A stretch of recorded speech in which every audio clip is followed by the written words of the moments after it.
Bonsoir mesdames, ce cours est réservé uniquement pour les femmes.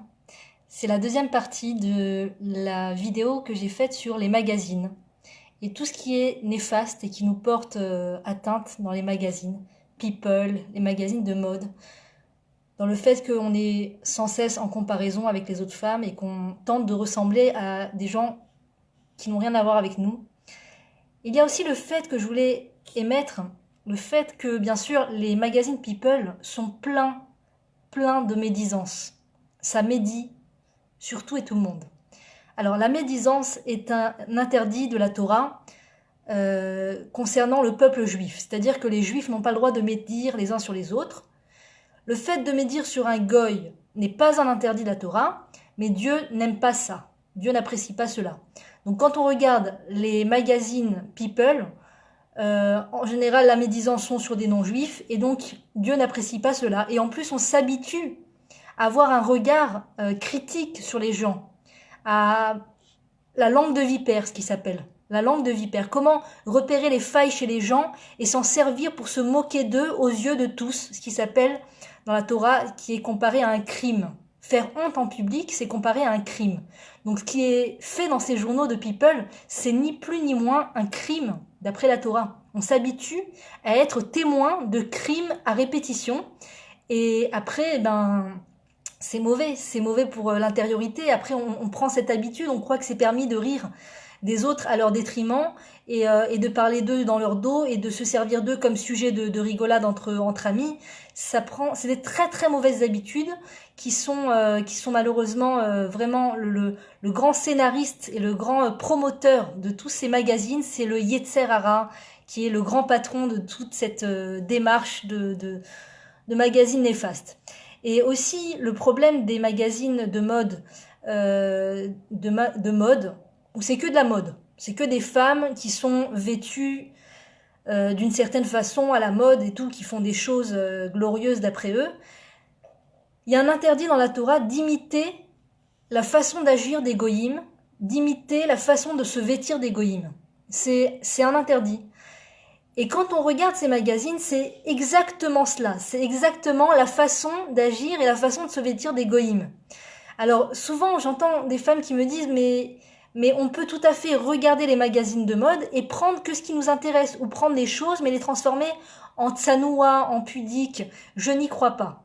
Je n'y crois pas. Quand on voit une trentaine de pages à la suite avec des décolletés et des fentes et des choses qui sont vraiment exactement ce que, comme disait la rabbinite Kanievski, Aléa Shalom, que son mérite nous protège, c'est ce que Dieu déteste. Quand une Bat Israël se vêtit de façon impudique, Dieu haït cela. Haït. Parce qu'il connaît il connaît la valeur de sa fille. Il sait à quel point sa fille est une princesse. Il ne peut pas supporter de voir sa princesse se vêtir d'une façon qui n'est pas princière. Et donc, quand on voit ces magazines, on a beau avoir un esprit de se dire, moi, je vais l'habiller, je vais le mettre en pudique, moi, je vais le porter en pudique, c'est juste pour voir les couleurs, voir les tendances, etc. Ça ne marche pas. Ça ne marche pas. Tu ne peux pas voir des mécréants agir, tu ne peux pas voir des gens coupables agir, sans cesse regarder des criminels agir, par exemple, et ne pas finir par te laisser sensibiliser par leur façon d'agir, par leur façon d'être. Même si tu ne vas pas devenir ce qu'ils sont totalement, encore que c'est pas sûr, eh bien tu vas te désensibiliser. Tu vas te désensibiliser. C'est ce que font les journaux, malheureusement. Les magazines de mode désensibilisent la Bat Israël, désensibilisent la femme juive dans sa nature de pudeur. Il faut comprendre que la femme juive naît avec une nature pudique. Et si elle en arrive à se vêtir de façon impudique, c'est uniquement parce que tous ces médias ont eu raison d'elle, ont réussi à la convaincre que c'était pas grave. Ont réussi à la convaincre que tout le monde le fait. C'est comme ça qu'il faut faire, c'est comme ça qu'il faut se vêtir de façon impudique. Mais une femme juive, même si elle n'est pas née dans un milieu juif, même si elle-même en naissant ne savait même pas qu'elle était juive. J'ai une amie qui nous a raconté toute son histoire incroyable. Pendant des années, ils ont vécu, elle et sa famille, sans savoir qu'ils étaient juifs. Et aujourd'hui, c'est une femme extraordinaire, extrêmement pudique et qui parle de paroles de Torah, qui renforce aussi les gens autour d'elle. Tout ça pour vous dire que la pudeur est à l'intérieur de la Bat Israël, quel que soit l'endroit où elle va naître, quel que soit. Et quand elle voit encore un clip musical, et encore elle lit un magazine de mode, et encore elle voit la chaîne de mode et tout ça, c'est encore un cran qui se désensibilise. C'est encore le Yetzer Hara qui a raison d'elle, encore une fois, encore un cran, et après on va jusqu'à agir de la sorte, on va jusqu'à se vêtir de la sorte. Donc voilà.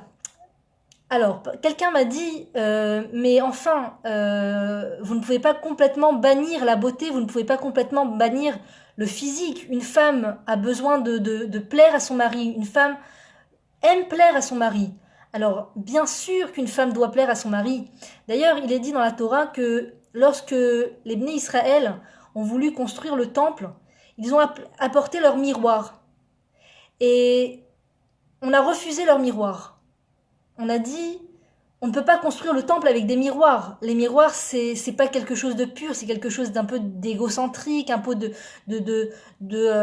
qui n'est pas sain. Parce qu'un miroir, ça sert à se regarder, ça sert à se voir, ça sert à se vêtir. C'est la partie physique de la personne. On ne peut pas accepter ces miroirs dans le temple.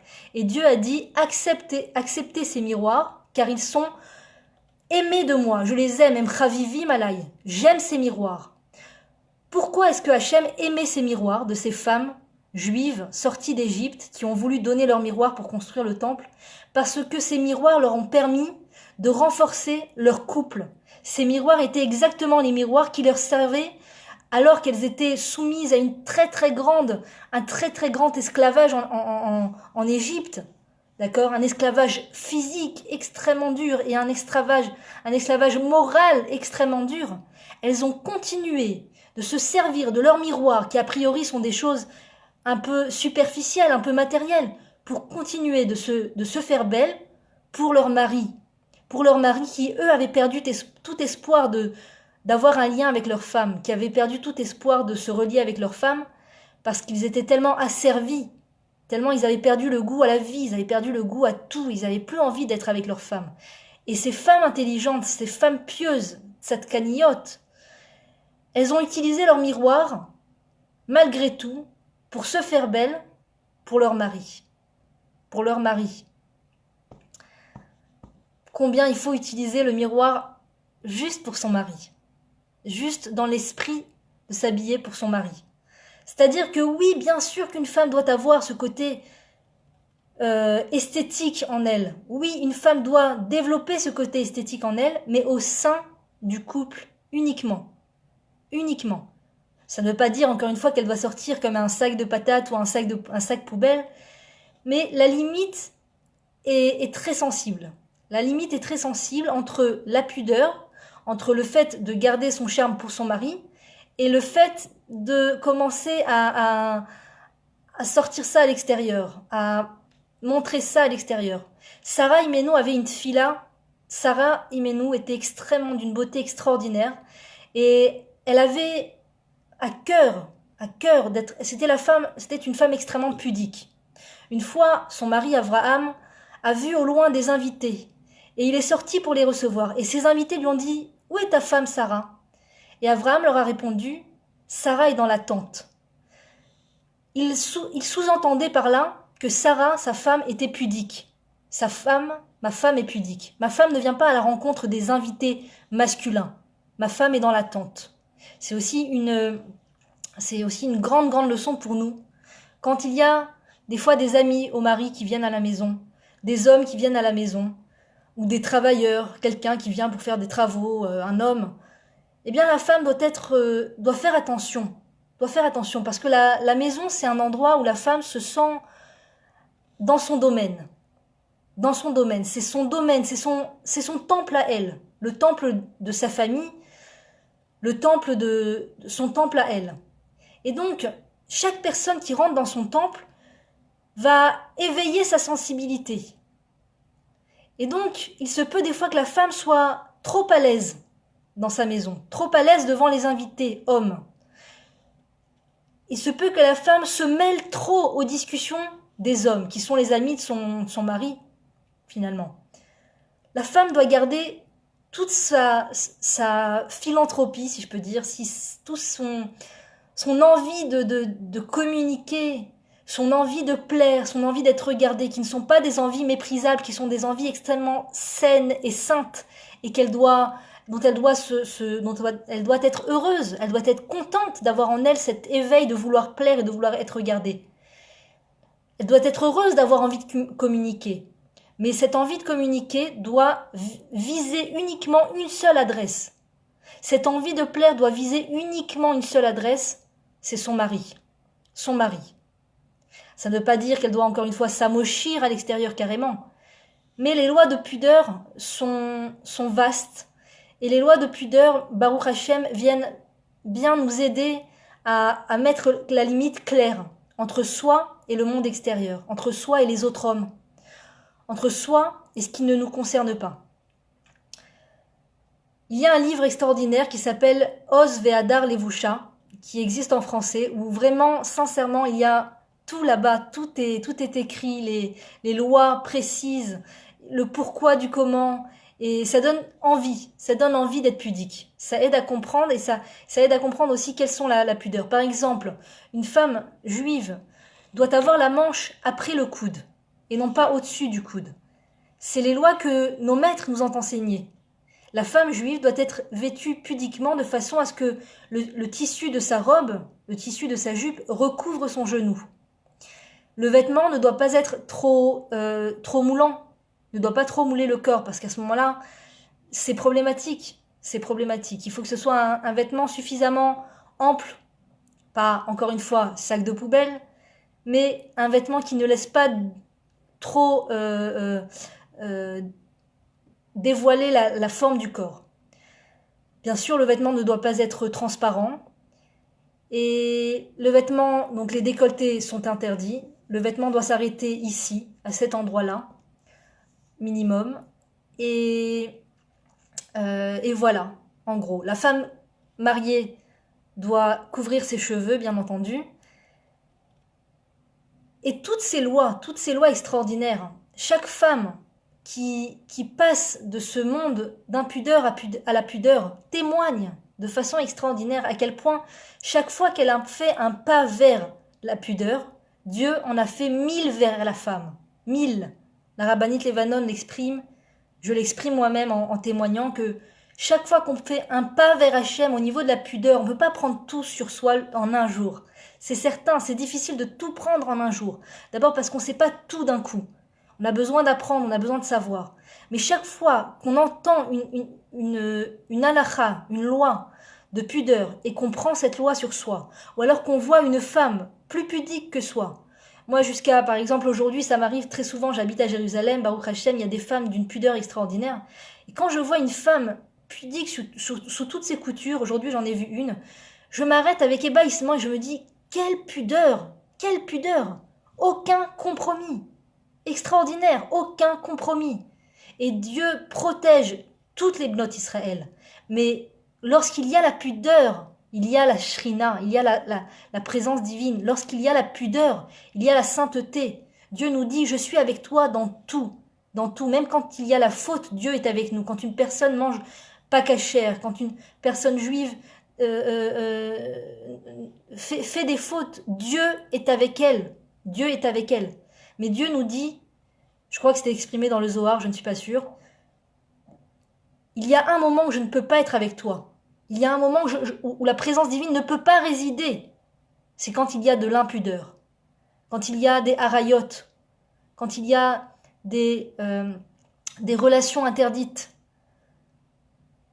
Moi, j'ai entendu l'histoire d'une femme extraordinaire, une femme très pieuse. Et elle m'a raconté son histoire.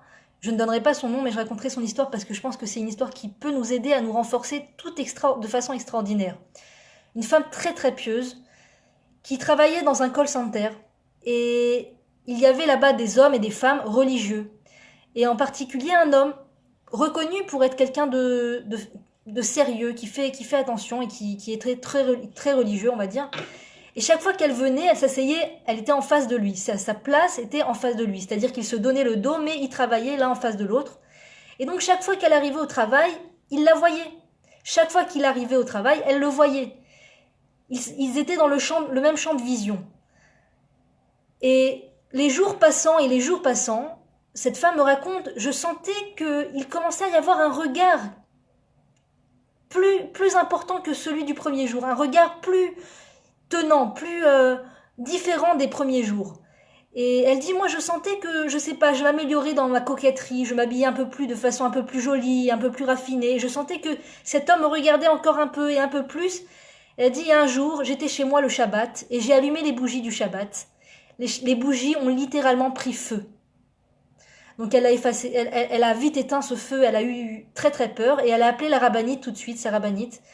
Et elle lui a raconté cette histoire. Elle lui a dit, écoute, j'ai allumé mes bougies de Shabbat et les bougies ont pris feu. La rabbinite lui a dit, t'as quelqu'un. Elle me dit, quand la rabbinite m'a dit ça, j'ai failli m'évanouir. Elle dit, qu'est-ce que ça veut dire, j'ai quelqu'un? Mon Dieu, chas v'shalom, mais pourquoi vous dites une chose pareille? Elle lui dit, t'as quelqu'un? Est-ce que t'as quelqu'un? Elle dit, mais non, mais pas du tout, j'ai pas quelqu'un, je suis mariée, je suis très sérieuse, je suis religieuse. Elle dit, il y a quelqu'un qui te regarde, que tu regardes, il se passe quelque chose entre toi et un autre homme. Et là, tout de suite, elle pense à cet homme-là, à chaque fois qu'elle arrive, qui la regarde un peu plus, et bonjour, et batzlacha, et bonne chance pour votre travail, et encore un mot, et encore un mot, et encore un mot. La rabbinite lui dit, alors cette femme dit à la rabbinite, oui, c'est vrai, tu as raison, vous avez raison, rabbinite, il y a quelqu'un au travail qui me regarde, on sait pas vraiment, il m'a pas dragué, mais il y a quelque chose qui passe entre nous. Elle dit, tu quittes ton travail tout de suite. Alors la femme lui a dit, mais je peux pas quitter mon travail pour si peu, peut-être je change de place, peut-être. Elle dit, tu quittes ce travail, tu changes de travail. C'est où tu changes de travail, où tu dis au revoir à ta famille. Où tu dis au revoir à ta famille. Il y a tellement de familles, chas v'shalom, qui explosent, qui s'éclatent, pour des barrières qui ont été dépassées malheureusement, et on n'a pas su mettre le frein avant. Et la Torah est très très forte et très très gibora, gvura, yeshba Torah, de nous mettre les barrières avant. De nous mettre les barrières avant de se trouver comme des idiots et de se dire, mais comment j'en suis arrivé là? Mon Dieu, comment j'en suis arrivé là? Et que Dieu préserve, il y a un mari qui souffre, il y a la femme de l'autre qui souffre, et il y a les enfants qui souffrent, que Dieu préserve. C'est terrible, pour des choses tellement bêtes, tellement bêtes. Donc, on n'est pas à l'abri, et nos sages nous disent, en apotropous la harayot. Il n'y a pas d'apotropous pour les relations interdites. C'est-à-dire que personne, jusqu'au jour de sa mort, ne peut se faire confiance sur les relations interdites, sur l'impudeur. Il faut tous les jours de sa vie se remettre en question par rapport à cela. Tous les jours de sa vie se remettre en question et savoir si on a le cœur pur par rapport à cela, si notre cœur est entièrement vers notre mari. Alors quand on me dit mais les magazines c'est pas si grave, on peut regarder et juste prendre des choses qui nous vont. Mais quand tu vois une femme qui pose avec une pose qui n'est pas juive, ça pousse à imiter. On a envie de marcher comme ces femmes, on a envie de se tenir comme ces femmes, on a envie de s'asseoir comme ces femmes, on a envie de vivre comme ces femmes. Même si au début on sait que ça n'avait rien à voir avec nous, que c'était juste pour s'inspirer de la mode. Au final, on finit par copier ces femmes. Et c'est exactement l'interdit qu'Akadosh Baruch Hu nous dit quand il nous dit « Vous n'imiterez pas les goïms ». Vous n'imiterez pas les goïms, parce que ça commence dans la posture, ça commence dans le vestimentaire, et ça finit, que Dieu préserve, dans les actes. Pourquoi le peuple juif existe? Justement pour être un phare pour les nations. La femme juive va éclairer le monde de par sa Hamoud Shidra, sa colonne vertébrale droite, du fait qu'elle a elle a des priorités dans la vie. Elle a ce qui s'appelle un seder adifuyot, c'est-à-dire elle a une échelle de valeurs. C'est d'abord mon mari, mes enfants, la sainteté, la vie dans ma maison, m'occuper de ma famille, donner vie, travailler sur la paix conjugale, prier, toutes ces choses-là essentielles, c'est l'échelle de valeur de la femme juive. Et cette femme juive qui est honnête, qui est loyale, qui est droite, va éclairer le monde. Et si vous saviez, mesdames, si vous saviez, je ne dis pas que les non-juifs sont des gens qui ne sont pas gentils ou qui ne sont pas... c'est des gens extraordinaires qui ne demandent qu'à grandir pour la plupart. Pour énormément de non-juifs, beaucoup de non-juifs recherchent la lumière, recherchent la droiture, recherchent la vérité dans ce monde. Combien de témoignages de femmes non-juives j'ai eu, des femmes musulmanes, des femmes peut-être chrétiennes, en tout cas non juives, m'ont-elles dit, qui m'ont dit combien ce que je leur avais dit les avait éclairés, mais pas seulement moi. Par exemple, le Rav Dinovitch aussi explique à quel point combien de non-juifs vont vers lui pour lui dire combien il les éclaire. Ces non-juifs cherchent la vérité, cherchent la lumière. Et quand nous, on n'est pas honnête avec tout cela, on n'est pas en communion avec notre Torah, eh bien malheureusement on ne peut pas être ce phare pour ces nations. Et c'est tellement beau de voir ces témoignages de femmes non juives qui nous disent « Mais vous m'avez éclairé, madame, vous m'avez éclairé ». Une femme musulmane m'a écrit un message extraordinaire à qui il faudrait que je réponde d'ailleurs sur YouTube. J'ai une chaîne YouTube d'ailleurs si ça vous intéresse, où il y a beaucoup de thèmes. C'est Livia Sarah Atlan, c'est le même nom, et c'est sur YouTube. Cette femme musulmane m'a dit à quel point elle trouvait que la droiture de la femme juive et la pudeur de la femme juive était un exemple pour les nations, pour le monde entier. Elle n'a pas dit le mot nation, mais elle m'a dit pour les femmes du monde entier. Toutes les femmes devraient apprendre de la pudeur de la femme juive. Imaginez comme c'est beau. Imaginez la récompense que Dieu nous donne quand on a réussi à avancer dans la pudeur. Moi-même, je ne suis pas née dans un milieu où le mot pudeur existait. J'étais dans un milieu où le mot pudeur n'avait pas d'existence réellement. Et donc moi aussi, j'ai dû faire toute cette bataille, tout ce chemin pour apprendre les lois, pour en avoir envie déjà du jour au lendemain, me réveiller un jour et de me dire, en entendant un cours du Rav Ron Shaya, que Dieu le bénisse, qui expliquait que entre une femme et un homme, il y a toujours quelque chose qui passe, toujours une électricité qui passe. Et ce mot-là, je crois que ça a été le début de ma tchouva, ça a été le début de ma prise de conscience, et ça a été toute une évolution. Ça n'a pas été du jour au lendemain, bien entendu. Il y avait la piscine, il y avait les plages mixtes. J'étais à fond dans la mode, j'étais styliste à l'époque, j'étais à fond dans la mode. Et donc, il a fallu que je fasse une très très grande traversée du désert. Voilà, je ne suis pas arrivée là en un jour. C'est peut-être 10 ans de ma vie, 10 ans. Ce sont les 10 années de mon premier enfant, qui, avec sa venue au monde, ça a été le début de mon chamboulement. Eh bien, toute cette traversée du désert m'a amené à prendre conscience combien la femme juive a intérêt à être pudique. Et pas parce que le ciel va lui tomber sur la tête, pas parce que il faut que maintenant toutes les femmes restent chez elles enfermées avec un tchador sur la tête et tout ça. Ça n'a rien à voir, c'est pas une obligation. La femme juive est libre de faire ce qu'elle veut. La preuve, il y a de tout dans le Ham Israël. Toutes les femmes juives font ce qu'elles veulent. Si elles veulent s'habiller pudiquement, elles le font. Si elles ne veulent pas, elles ne le font pas. Si elles ne le savent pas, elles ne le font pas. Il n'y a personne qui vient et qui t'oblige. Personne. Ni moi, ni qui que ce soit.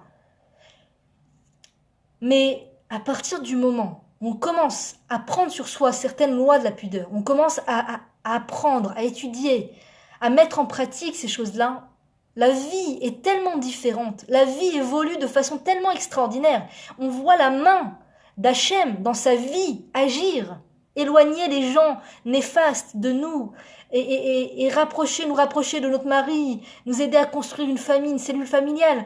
Je pense que quand on a les yeux pour le voir, on voit la main divine répondre à cette avancée dans la Torah, à cette avancée dans la pudeur, à cette prise de conscience. Et quand on prend sur soi quelque chose, et qu'on tient le coup tous les jours de sa vie, Akadosh Baruch Hu, il est tellement heureux de ses représentants dans le monde, tellement heureux de ces femmes et de ces hommes qui prennent sur eux le joug divin chaque jour, qui se renforcent dans l'étude de la Torah, se renforcent dans l'accomplissement des mitzvot. Akadosh Baruch Hu est tellement fier. Et ce sont sa parure. On est la parure de Dieu. Les Bnot Israël sont la parure de Dieu, sont la prunelle des yeux de Dieu. La prunelle des yeux de Dieu. Et donc c'est très très important pour lui que ses filles soient protégées de tout regard malveillant, de tout regard étranger, de tout regard non non bien malvenue, malvenue malheureusement pour la femme mariée. Voilà, mesdames, Be'atzlacha, branchez-vous à la source de vie qui est la Torah. Ces magazines font partie de la source de mort. J'ai mis en face de toi la vie et la mort et tu choisiras la vie. Ces magazines-là sont la mort, malheureusement. Et quand on lit ces magazines, on ne lit pas autre chose. C'est-à-dire que ces magazines sont tellement... c'est de la junk food. Quand on s'habitue à de la junk food, c'est dur de s'arrêter. C'est difficile de s'arrêter. Je me souviens, j'avais vu cette émission. C'est un beau machal, je trouve. Sur des personnes extrêmement, extrêmement, extrêmement obèses qu'on voulait aider à retrouver la ligne, qu'on voudrait aider à faire vivre de façon saine. On voulait leur apprendre à manger sainement et les aider à mincir, à maigrir et à être en bonne santé avant tout. Avant de maigrir, c'est surtout être en bonne santé, c'est ça le plus important. Eh bien, ces personnes-là ont été enfermées dans un endroit comme ça pour pas qu'ils aient accès à la nourriture malsaine et on leur a tout enseigné là-bas, la nourriture saine et tout, et on leur a fait des repas extrêmement sains. Ils avaient beaucoup de mal à manger cette nourriture parce qu'ils n'avaient pas du tout l'habitude de cette nourriture, pas du tout. Pas du tout. Et la femme leur expliquait, la diététicienne leur disait, c'est votre vie ou votre mort c'est votre vie qui est entre vos mains. Votre vie est entre vos mains. Si aujourd'hui, vous ne décidez pas de commencer à manger sainement, vous mettez votre vie en danger. En danger. Et ils ont eu beaucoup de mal à manger cette nourriture saine. Et il y a eu un moment où ils ont sorti ces personnes à l'extérieur et ils se sont rués dans des supermarchés. Ils se sont rués sur de la nourriture malsaine. Parce que ils étaient accros. Comment dire, tout ce qui est sucre, le sucre rend accro. Le sucre rend accro. Donc si cet exemple est vrai pour le corps, c'est aussi vrai pour l'âme. C'est aussi vrai pour l'âme. C'est-à-dire, ces médias rendent accro. C'est une sorte de junk food pour l'âme que l'âme ne supporte pas. L'âme ne supporte pas cette junk food. Ça la rend malade. Ça la rend malade. Et quand on s'habitue à lire ces journaux à répétition, ces journaux de mode, ces journaux de People Magazine, on a beaucoup de mal à lire un livre d'éthique, un livre d'halachot, un livre qui parle de la vie d'une personne, d'un juste ou d'une femme juste, qui sont des exemples pour nous. Il y a tellement de livres, de biographies sur des femmes exceptionnelles. La femme du Rav Ovadia Yosef, Zecher Tzadik Livracha, la femme, la rabbinite Kanievski. Il y a plein de livres extraordinaires sur des personnes extrêmement justes. Et ces livres nous parfument d'une bonne odeur au niveau de l'âme. Ils nous aident à être des gens meilleurs. Et donc ces médias, ces journaux, quand on les lit, on n'arrive pas à lire autre chose. Croyez-moi, on n'arrive pas à lire autre chose. On est trop titillé par ça. Et si enfin moi en tout cas, je l'ai vécu comme ça, que si j'ai pas complètement fait sortir ça de ma maison, si je me suis pas complètement débarrassée de ça au point d'avoir à la limite la nausée quand je vois ce genre de magazine, eh bien, je n'étais pas disponible à lire des livres qui élèvent pour de vrai, qui font avancer dans ce monde, des livres d'éthique juive. Quand vous allez dans des librairies juives, il y a énormément de livres, pour tous les niveaux. Et ces livres-là, ce sont une nourriture pour l'âme. Ce sont une nourriture pour notre avancée spirituelle dans ce monde. Et si on n'avance pas spirituellement, on dit un juif ne stagne pas. Ou il avance, ou il recule. Si on n'avance pas au niveau de la grandeur d'âme, au niveau du fait de grandir son âme, de grandir dans son affinement du caractère, si on ne travaille pas sur ça maintenant, ça sera très dur après. Ça sera très dur de s'y mettre. C'est très difficile. Plus on s'habitue toute une période de sa vie à une junk food de l'âme, moins on arrive à se connecter à cette nourriture bonne pour l'âme qui fait grandir. Tous ces livres, tous ces cours de Torah, c'est difficile. Aujourd'hui, les gens n'arrivent pas à se concentrer sur une vidéo de Torah qui fait plus d'un certain temps. Moi, je vois, bravo, vous arrivez à vous concentrer, c'est merveilleux. Paraît-il qu'il faut maintenant des vidéos très courtes parce qu'on a du mal à se concentrer tellement on a habitué son cerveau à de la junk food de l'âme. Donc c'est une histoire de se déconnecter. Moi je ne crois pas, je n'achète pas le fait qu'on puisse dire on peut lire les magazines de mode et rester soi-même et rester pudique et rester saine dans son esprit. Je n'y crois pas. Pareil pour les séries, pareil pour les films, je n'y crois pas. Je l'ai vécu, je n'y crois pas. Dire une telle chose, attester le fait qu'on puisse lire ces médias et ne pas être influençable, ou fait partie du constat qu'il y a une mauvaise foi dans l'histoire, la personne est de mauvaise foi, elle n'arrive pas à avouer le fait qu'elle est accro à ces choses-là et que ça lui fait du mal. Ou alors, ça part d'un constat que la personne est orgueilleuse, malheureusement, elle ne veut pas se remettre en question. On a du mal. C'est vrai que c'est dur de se remettre en question. Mais affirmer le fait que ces magazines et ces médias ne nous font pas du mal, on peut tout à fait les lire, il faut pas être extrémiste, il faut pas être, c'est pas noir ou blanc, il faut faire attention parce que un peu amène beaucoup finalement. Un peu de médias, un peu de journaux et on retombe dans le beaucoup. Moi, je sens qu'il faut se sevrer complètement.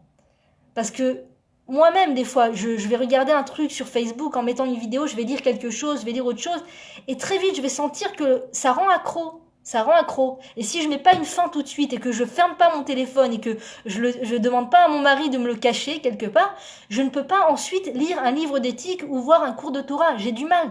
Quand je sais que j'ai Facebook à côté, que j'ai la boîte de mail à côté et tout ça, j'ai du mal à me concentrer sur un cours de Torah. Donc je sais pas comment vous faites vous, mais moi j'ai beaucoup de mal. Donc voilà, je pense que on n'est pas des anges, on est des êtres humains et il faut savoir ce qui fait du bien et du mal. Et il faut être forte, gvoura, parce qu'après, ça a une HPA, ça a une influence, pas seulement sur nous. Si on était seul au monde, sur une île déserte, mais alors, mangeons, buvons, car demain nous ne sommes plus, et peu importe, il n'y a pas de lendemain, il n'y a pas de génération à venir, il n'y a pas de chaîne dans le maillon, on est juste des gens comme ça, uniques, comme ça, et on fait ce qu'on veut pour soi. C'est pas ça la réalité. La réalité, c'est qu'on est un maillon de la chaîne, on a nos enfants qui viennent ensuite, et les générations qui vont venir ensuite. Et donc tout ce que nous, on va faire rentrer là, tout ce que nous, on va faire rentrer là, dans le cœur et dans l'esprit avec ces médias, ensuite, ça va avoir une influence sur les enfants, sur le mari. Parce qu'une femme influence, une femme parle de ce qu'elle a vu, parle de ce qu'elle a entendu, agit par rapport à ce qu'elle a vu et entendu. Et donc ça influence sur les enfants et le mari. Et c'est ça l'éducation.